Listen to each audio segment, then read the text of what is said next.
Shalom, shalom. Aqui é o Moreira Eliseu Carvalho, trazendo aqui mais uma reflexão para o teu coração, para a tua mente, para que nós possamos nos conectar a cada dia com Hashem, com o Criador, com o Eterno, e assim também trazer uma luz crítica aos textos bíblicos, de algumas tradições que nós recebemos, mas buscando entender o verdadeiro sentido das Escrituras, da palavra do Eterno. E a pergunta que eu coloco para nossa reflexão é dentro de um conceito que hoje predomina dentro da religião cristã, o entendimento da luta entre o bem e o mal, de uma forma cósmica, aonde a figura de Lúcifer, de Satanás, está lutando contra Deus, e ele é apontado nessa interpretação como um inimigo de Deus, sendo um anjo que antes era perfeito em seus caminhos, mas que ele foi tomado pelo um sentimento de grandeza e desejou tomar o trono do Eterno. Fez uma rebelião e trouxe com ele uma terça parte dos anjos. Mas a pergunta que fica é: será que isso é verdadeiro?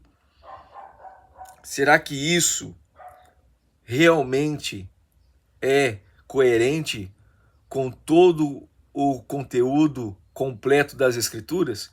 Porque é muito fácil nós fazermos uma análise, uma interpretação baseada em alguns textos, sem considerar realmente a totalidade daquilo que as Escrituras nos ensinam.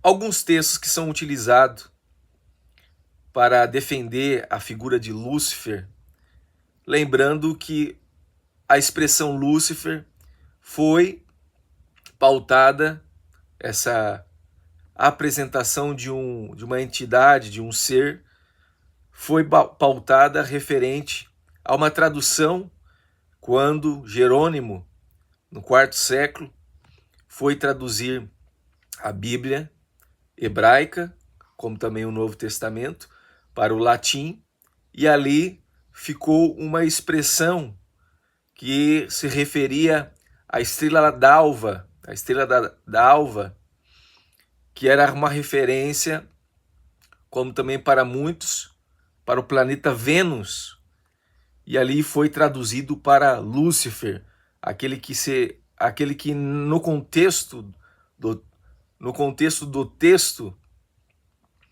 diria a respeito à estrela da manhã. E nisso nós percebemos que a partir dessa tradução, fazendo uma junção de vários textos bíblicos, como Ezequiel 28, como também Isaías capítulo 14, somado com Apocalipse capítulo 12, se formou a figura de Lúcifer, a figura de Satanás, de um anjo que se rebelou contra o Eterno e que supostamente trouxe a terça parte dos anjos. Mas será que isso é verdadeiro? E a primeira pergunta que surge é: como que um anjo, uma criatura, pode se rebelar contra o Todo-Poderoso, que é onisciente, que é onipresente, que é onipotente? Como que isso ocorreu dentro da onisciência do Eterno? O Eterno não sabia que isso aconteceria? É um ponto que nós devemos levar em conta e trazer uma crítica a isso. Outra pergunta: quando nós analisamos um dos livros mais antigos na cronologia bíblica, o livro de Jó, nós vamos perceber, o livro de Jó vai relatar que Satanás se apresenta juntamente com os filhos de Deus, que são os anjos, diante da presença de Deus, na corte celestial, e ele está ali entre os filhos de Deus, diante do Criador. E a pergunta que surge é: como que um anjo que rebelou contra o Criador e que levou a terça parte dos anjos está se apresentando e acessando o céu novamente e está diante do Criador? é muito fácil de nós identificarmos que realmente há uma inconsistência, que há realmente algo contraditório, não faria sentido. Se ele foi expulso do céu, como alguns utilizam o contexto de Apocalipse 12, como ele teria acesso novamente aos céus? Então é algo para a gente refletir, para a gente pensar. Muitos utilizam o contexto, como eu falei, de Isaías 14, que na verdade é uma profecia contra a Babilônia, contra o rei Nabucodonosor, como também o contexto de Ezequiel 28, que é contra uma profecia ao rei de Tiro. Não está falando, nem Isaías 14, nem Ezequiel 28 está falando de um ser espiritual. Está falando de um homem, de um rei, das nações. E nisso já desmonta o entendimento referente a utilizar esses textos para defender a figura de um querubim ungido que caiu. E nisso nós entendemos, quando nós analisamos o livro de Jó, nós vamos perceber que Satanás, ele é obediente ao Eterno. Ra-Satã, o adversário, ele é um servo do Eterno. Ele está submisso ao Criador. Deus Todo-Poderoso, Yahvé, é o único Deus em toda a criação, em todo o universo. Ele é onipotente e ele tem controle de todas as coisas. Ninguém pode se rebelar contra ele e não há força independente do Eterno. Ele é o único Deus. E Ra-Satã é uma ferramenta de juízo para que através de Satanás os homens podem ser tentados, testados. E é nisso que nós vemos em Zacarias capítulo 3, quando Satanás estava também novamente na corte celestial, diante do Criador, acusando o sumo sacerdote Josué. Isso nós observamos em Zacarias capítulo 3. Então nisso fica muito claro que Satanás não é inimigo de Deus, ele é inimigo do homem, ele testa os homens, como ele fez na vida de Jó. Mas lembrando, ele só faz isso se o Eterno permitir, se o Criador der autorização. Sem a autorização de Hashem, do Eterno, Ra-Satã não pode realizar nada. Então nisso fica muito claro que Ra-Satã, o adversário, é um promotor, é um acusador diante de Deus dos homens.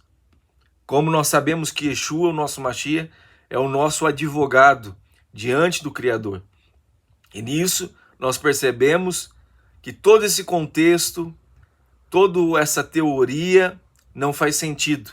Mas da mesma forma que o Eterno diz em Isaías capítulo 45, verso 7, que ele cria o bem e ele cria o mal e que tudo procede dele, nisso nós sabemos que há um único poder, uma única força no universo, um único Deus, como o apóstolo Paulo falou, há um só Deus e um só mediador entre Deus e os homens, Yeshua, homem, o nosso Messias.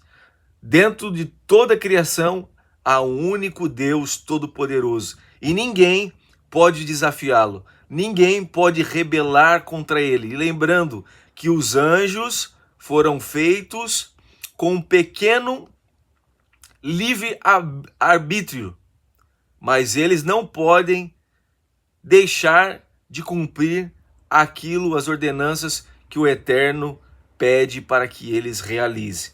Então nisso nós percebemos que Ra-Satã é um servo do Eterno, obediente, e realiza obras de juízo, testando os homens para um propósito maior que o Criador definiu.